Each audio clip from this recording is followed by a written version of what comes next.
Hey, Ah, there you are. Hello, hello. how are you? Good. And yourself?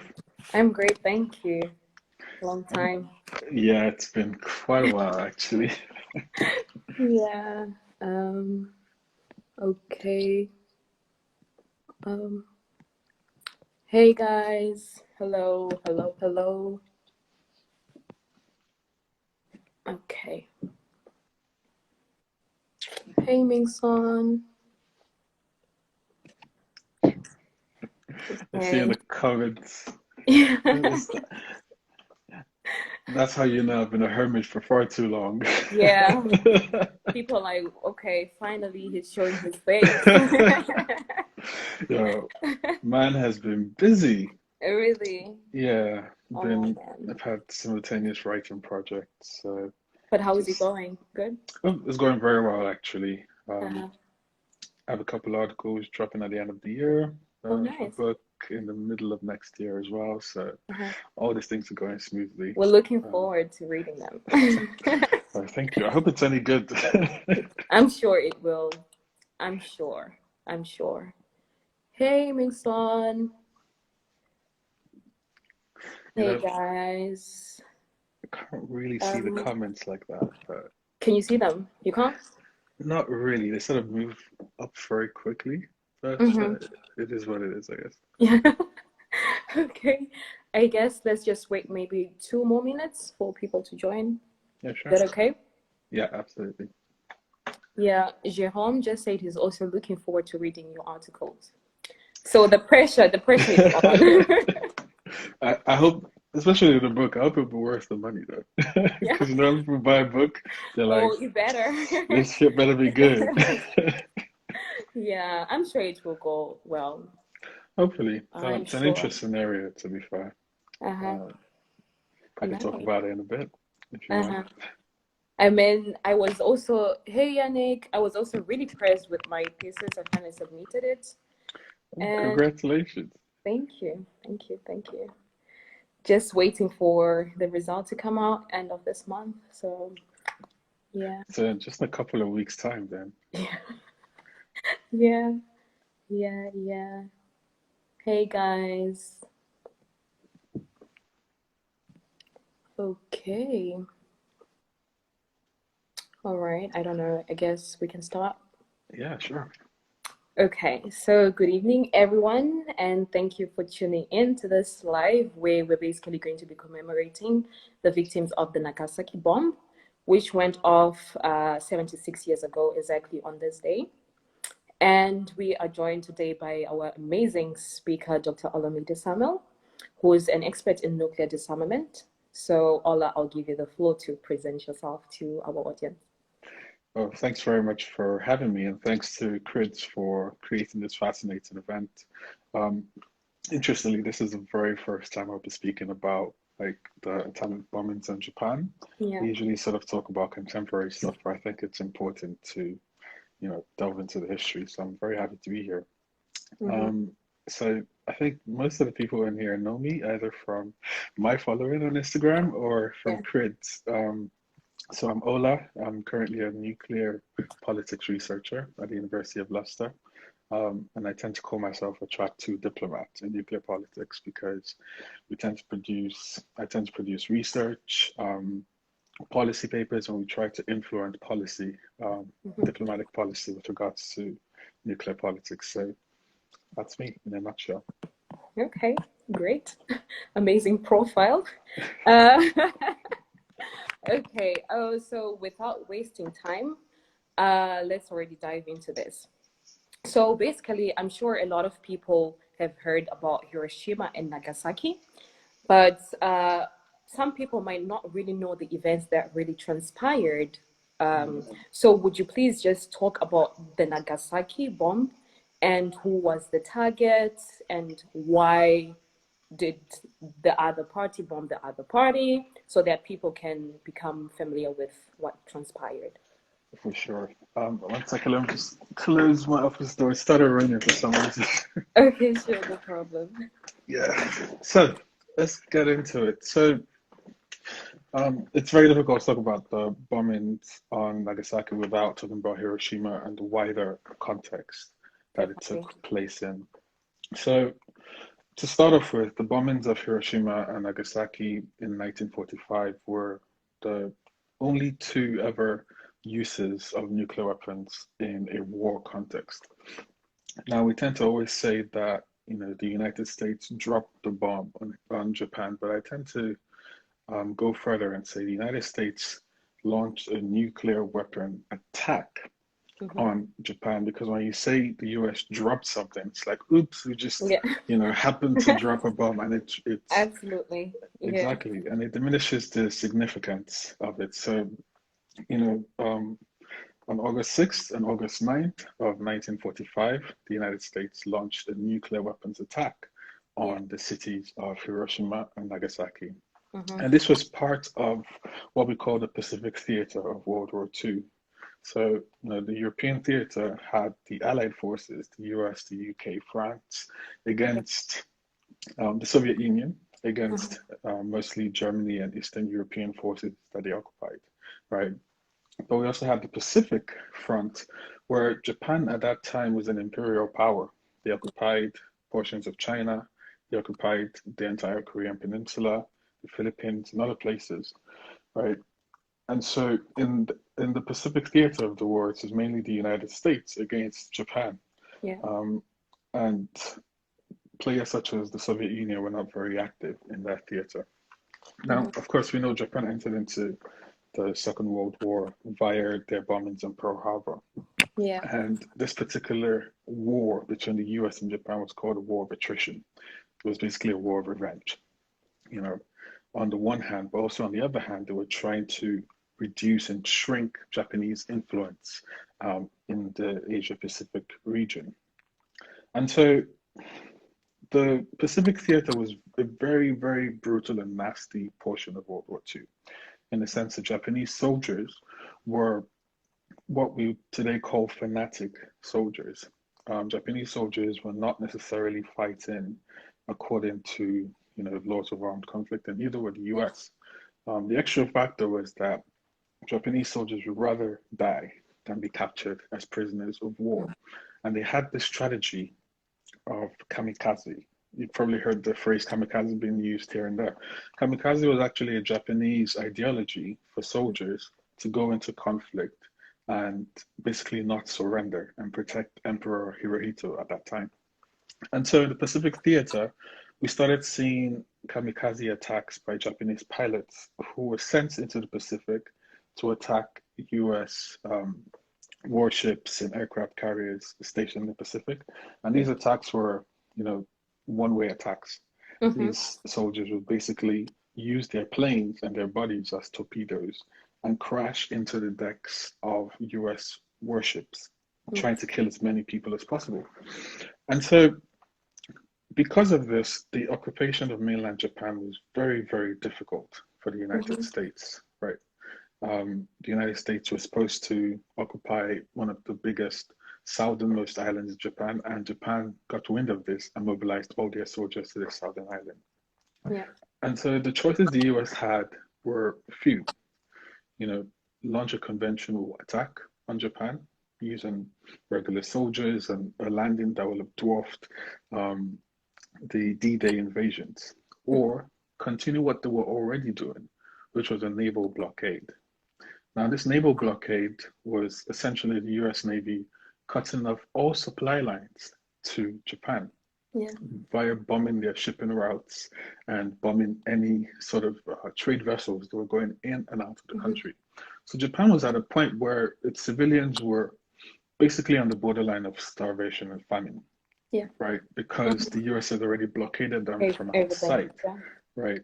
Yeah. Now, the US could have continued this strategy and still won the war against Japan, but they wanted to bring it to a quicker end. And Hmm. the reason they wanted to bring it to a quicker end was because they didn't want the Soviet Union to gain influence in Japan the Yeah. same way they gained influence 5 years later on the Hmm. Korean Peninsula or in Germany, Yes. where it was divided between East and West Germany. So they wanted to avoid this. And so on August the 6th, the US dropped the first bomb, which was a standard gun type nuclear bomb on Hiroshima. And that bomb was dropped as a message to Japan to surrender very rapidly, but also as a message to the Soviet Union to basically, we have this new weapon, this Yeah. The awe-inspiring power. weapon. Yeah. Don't test us. Yeah. And the Soviet Union responded very quickly. 3 days after, the same day that the Fat Man bomb, which was a plutonium bomb, was dropped on Nagasaki, the Yes. Soviet Union invaded northern Manchuria, which was a Japanese stronghold, indicating that they wanted to invade mainland Japan. And so the entire saga was in many ways unnecessary because the US was just trying to carry out, you know, quick attacks that would secure its primacy Yeah. in the Pacific region. And nuclear weapons were seen as the most efficient way to do that. Um, Now, in Hiroshima's bombing, we had over 100,000 people die almost instantly. Yeah. In Nagasaki's bombing, we had somewhere between 40,000 and 70,000 people dying within the first second of the attacks. And these were horrendous figures. And these were nasty casualties. Of But the course. fact also is that, before the nuclear bombings in Japan, the US had been carrying out a strategy of firebombing with conventional weapons. Weapons. Yeah. The weeks before the very first nuclear weapon, we saw the leveling of Tokyo with over 100,000 people killed by firebombs. These bombs are incendiary bombs. They're meant to ignite fires and firestorms to burn and level as many cities and villages as possible. Yeah. And so, with that strategy and that dehumanization of Japanese civilians by bombing conventionally, when the US got the nuclear bombs, it made sense to them that they just treat this as any other weapon Yeah. and continue to, bomb Japanese civilians with their new awesome weapons. The craziest thing about the bombing of Hiroshima and Nagasaki, and I'll pause here for now, the craziest thing was that Nagasaki's bomb wasn't the last bomb that was meant to be used. The US actually had a policy that we learned of later on with the declassification in the 70s, that they will use as many nuclear bombs as they create on Japan. They were not going to stop To stop. until Yeah. they leveled the country entirely. It's crazy that only 3 weeks before the bombing of Hiroshima, that's when the Manhattan Project had its first successful nuclear test. The bombs that were dropped on Japanese citizens were experimental, and the US was literally going the way of, Yeah. if we produce them, we're going to drop them. If we produce them, we're going to We're going continue to drop that. attacking. Make use of them. And that just shows the level of carnage that occurred in the Pacific theater of World War II. Yeah. Wow. Wow. Thank you so Yeah. much for this insightful answer because you really explained it perfectly. I mean, I remember when I learned about Hiroshima and Nagasaki, they just basically tell you the basics of it, like there was a bomb of Hiroshima and Nagasaki, and they don't give you the final details, the whole background that you just explained. One of the survivors of Nagasaki was quoted saying, "Each person had a name. Each person was loved by someone. Let us ensure that their deaths were not in vain," which is absolutely, absolutely true because the effects of these bombings are still felt today, 76 years later on. So can you please tell us why nuclear disarmament is important? Yes, absolutely. I'm imagining you quoting Setsuko Thurler there, right? Yeah. Okay, great. Okay, so it means I'm still kind of in tune with Hibakusha stories, which we'll get to. Yeah.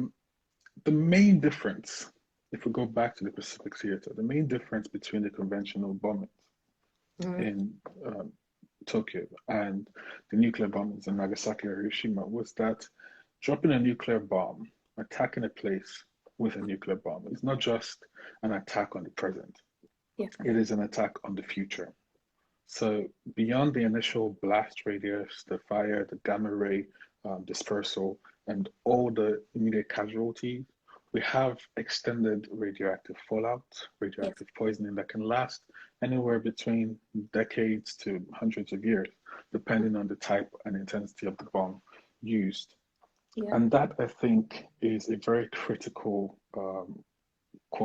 very critical distinction between conventional and nuclear weapons, because it's a weapon that even after whatever war or whatever fleeting political disagreement is over, we will still feel the effects. And so that on the one, on one hand is the significant reason why we should pursue nuclear disarmament, because we can't Mhm. necessarily trust governments Of course. to make decisions that would significantly affect future populations, at least rash decisions like dropping a bomb that could Definitely. change things in seconds. Absolutely. Um, Secondly, I think a very important reason why we should pursue nuclear disarmament Mhm. is just the intense proliferation of these weapons across so many different states. You know, Yeah. the significance of the bomb also has to do with its destructive power, you Mhm. know, and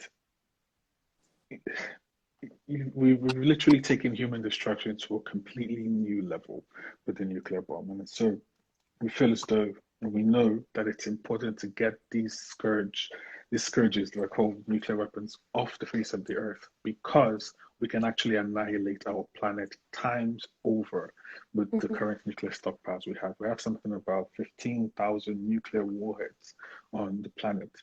And Yeah. every single of those warheads is at least 15 times more powerful than the gun type bomb used in Hiroshima.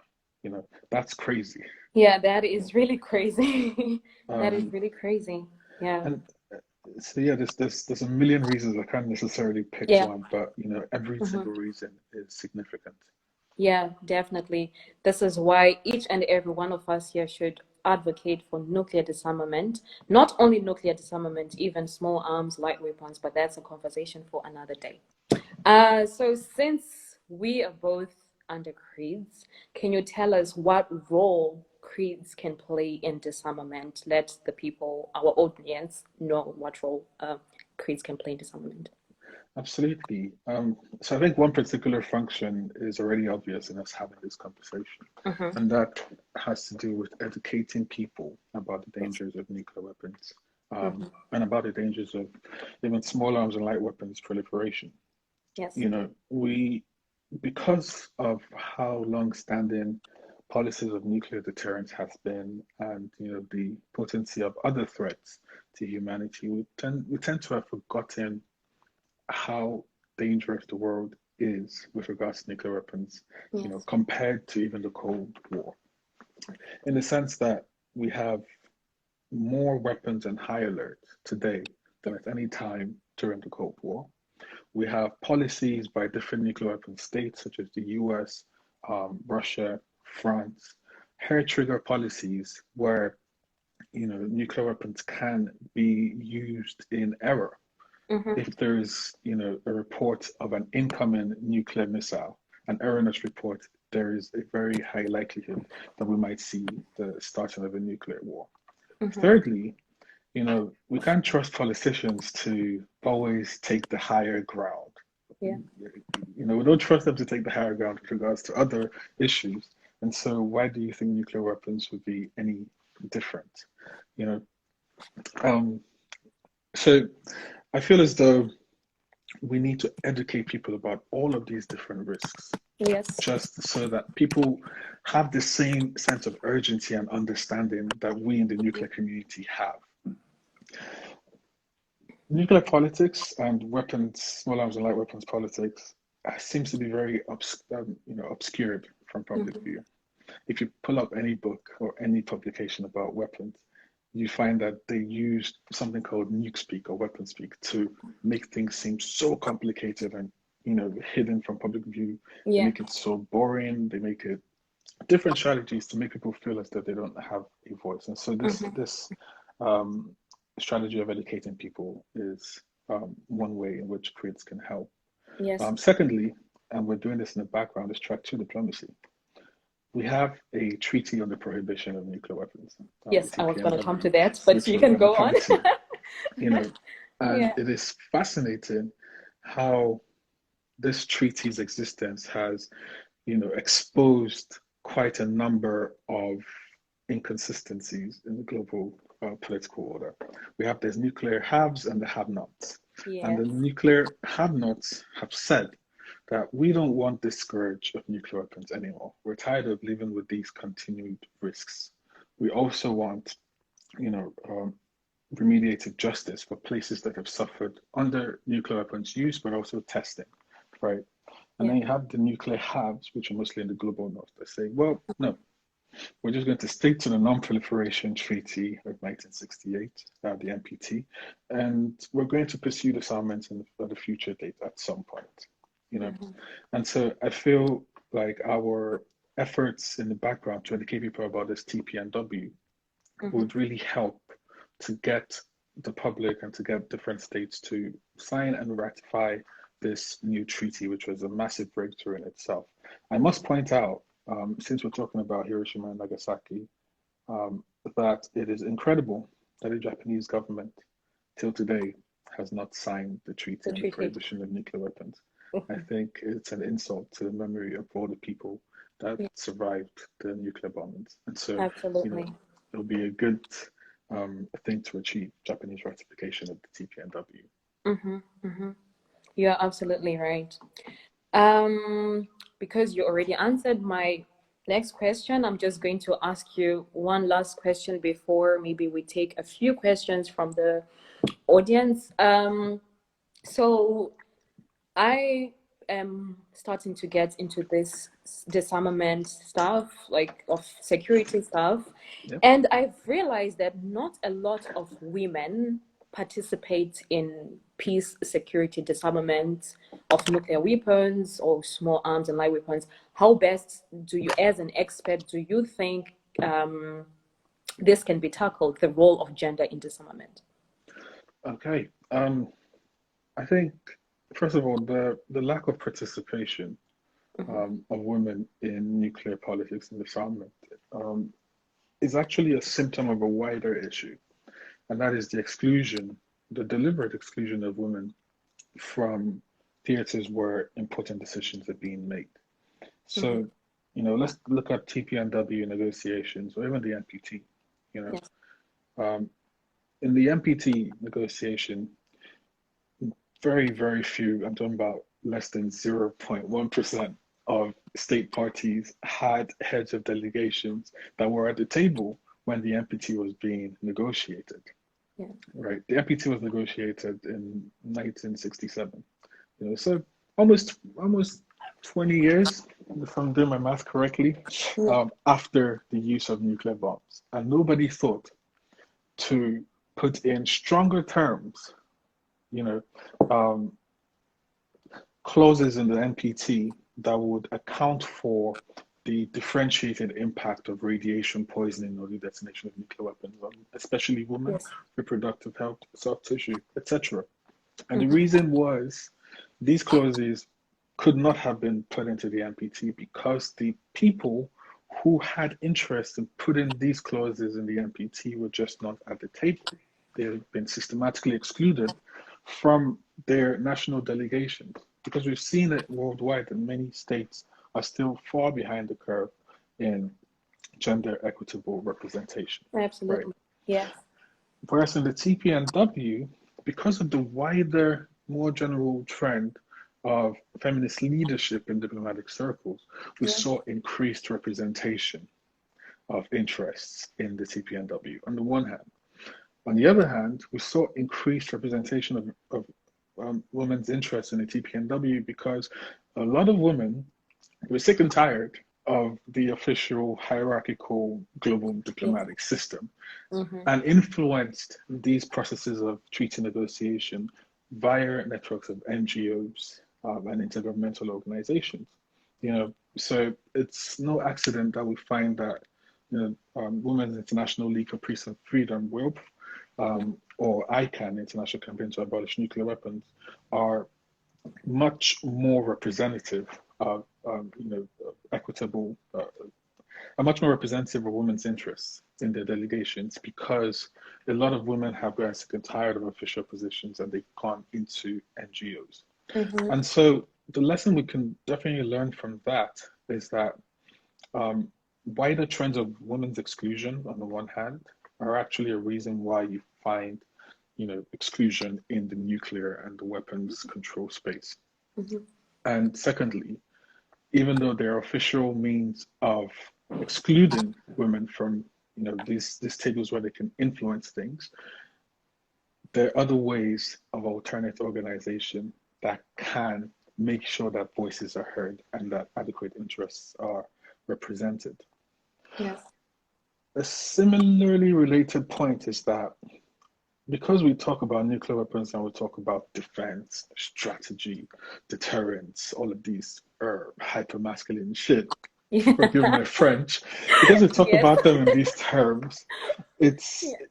it, it makes it very unattractive, or it makes it seem as though a woman is out of place speaking about weapons About issues, weapons. Yeah. because weapons are for the male soldier with their six packs, and Yes. and this is something that has a psychological effect on many people who want to come into a field, want to learn about things in the field, but Mhm. feel like they're not welcome and they don't have the expertise or the Yeah. right amount of toxic masculinity to be engaged in weapons You are control actually issues. right. Yes. Yes. Um, and so how to rectify the problem really just has to do with pushing for more equitable representation, at least with regards to state parties on the one hand. Mm-hmm. And on the other hand, just ensuring that those women that are actually able to overcome this hyper masculine undertone of weapons control are being given as many opportunities as possible, are Yes. being shown on the spotlight, Mm-hmm. and their ideas are being heard. Because then you begin to build a demonstrable track record of how feminist leadership can change issues and solve a lot of problems that hadn't even been considered because of the singularity of interest prior. You know, yeah. Okay, great. So, women, if there are any women here, please, please, please get involved. Let's not be scared. We can do this. Um, the world is also ours. We should also have a say in these issues.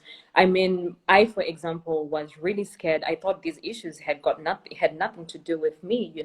But after getting involved, I see it's doable and it's for everyone.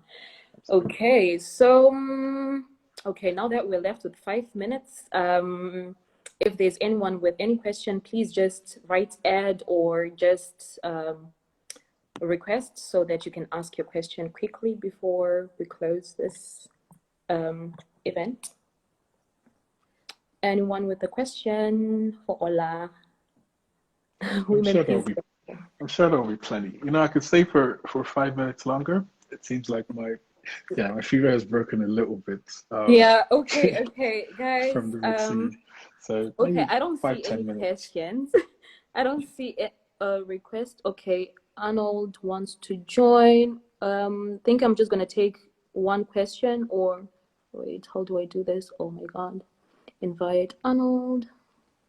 There you go. Oh, Arnold, you need to Arnold will need the latest version of Instagram to join. Arnold, I'm sorry, I can't add you. You need to upgrade your Instagram, but maybe you can just type in your question. Yeah, don't worry. Or you guys can send in the question on this page and we can.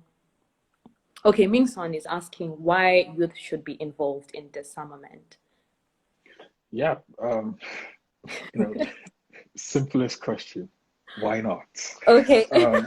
But I think it's extremely important, and Nixon raises a very important issue about youth involvement in disarmament, especially nuclear disarmament. Mhm. Previously I said that the use of nuclear weapons, whether it be testing or in actual warfare, um, doesn't only affect now; it affects the future. Definitely. And I think that in order for us to secure our future, stealing Antonio Guterres's tagline, we Yeah. need people that are actually going to be living in the future, right? To make sure that our interests are known and are represented. Nuclear weapons and the policies that undergird them were things that were inherited from a different time. These were things that were developed in the Cold War. These were things that, if you think about those times, um, the nature of international politics was very different from today. Hiroshima and Nagasaki happened in 1945. how many African states, for example, were independent in 1945. Colonialism was still kind of normal, Yeah. right? These interests are entrenched and they're passed down for generations. You know, how common was it to freely talk about the engagement of women in international diplomatic processes? Not very common also at that time.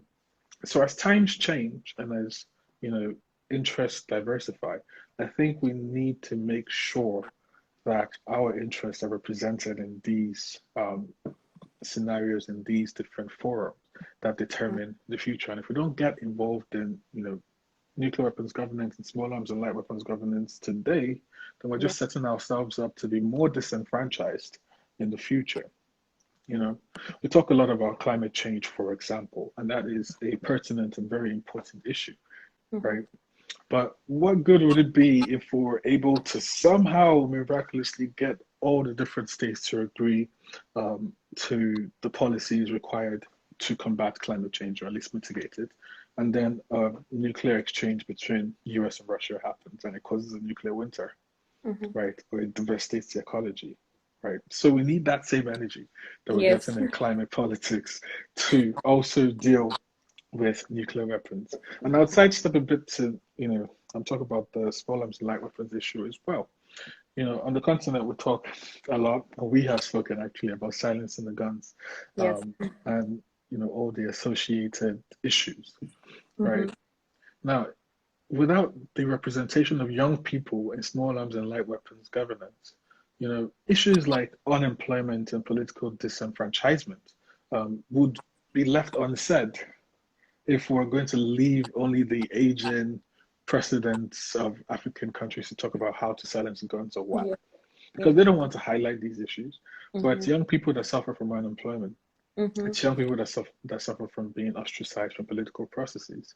And Mm-hmm. if they're not at the table, then nobody is going to be there to articulate the connection between the proliferation of small arms and light weapons and the needs that unemployment causes that makes young people want to pick up arms to find ways of alternative sustenance.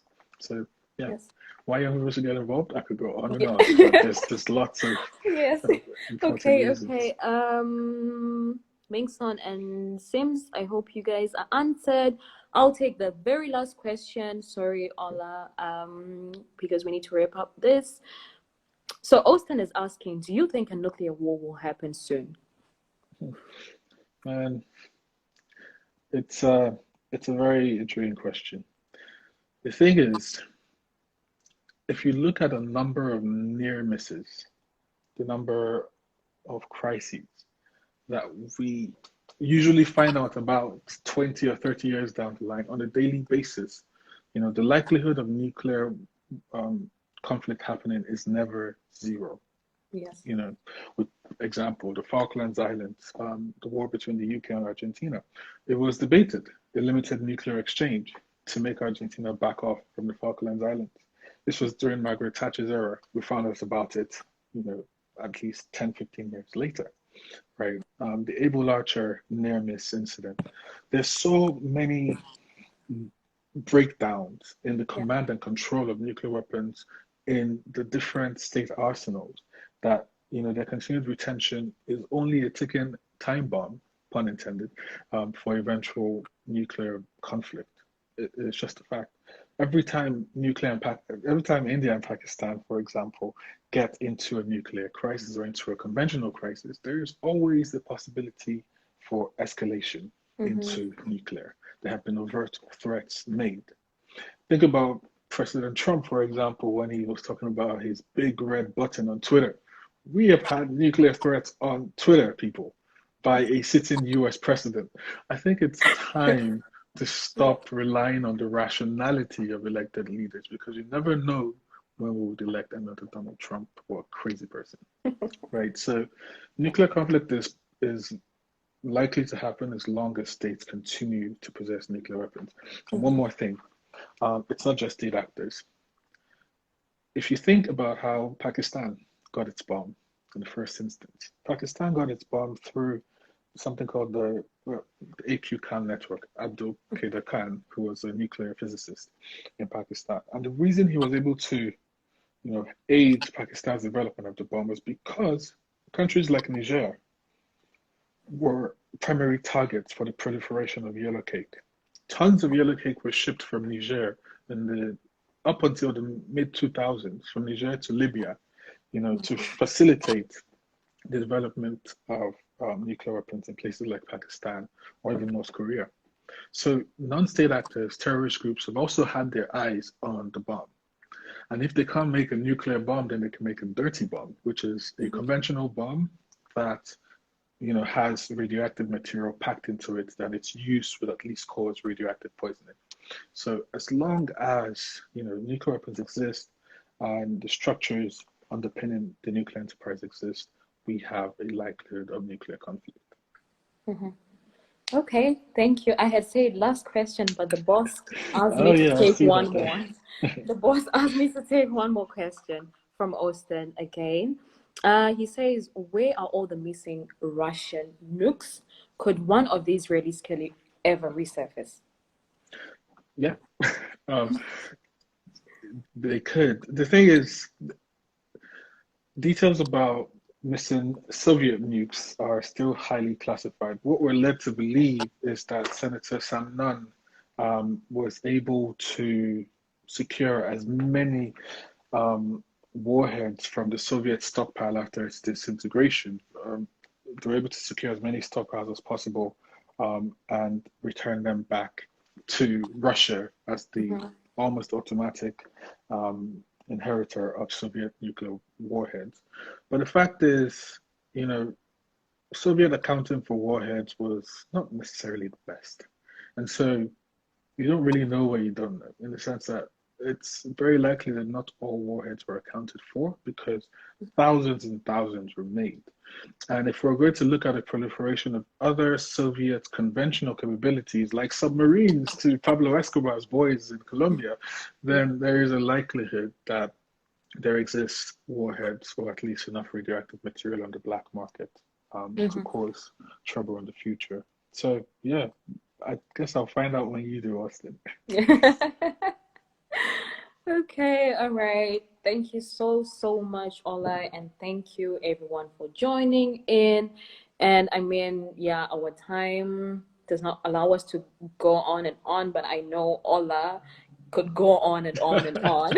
Unfortunately. And this is it's a very interesting conversation, but really hope to continue this very soon because I really think it's very important to keep on talking about these things because this is how we also raise awareness and also help the youth that we're talking about who are active on social media and who also feel like they don't have a say in these issues. So thank you once again, Ola, for the short but at the same time complex and comprehensive presentation. And thank you everyone else for joining and hoping to see you guys very soon. So take care and bye-bye. Okay. Speak soon. Speak soon, Ola. Bye-bye. Bye. Very interesting. Thanks, Ola. It was very interesting. Thank you. Thank you guys for tuning in. Thanks, Wendy.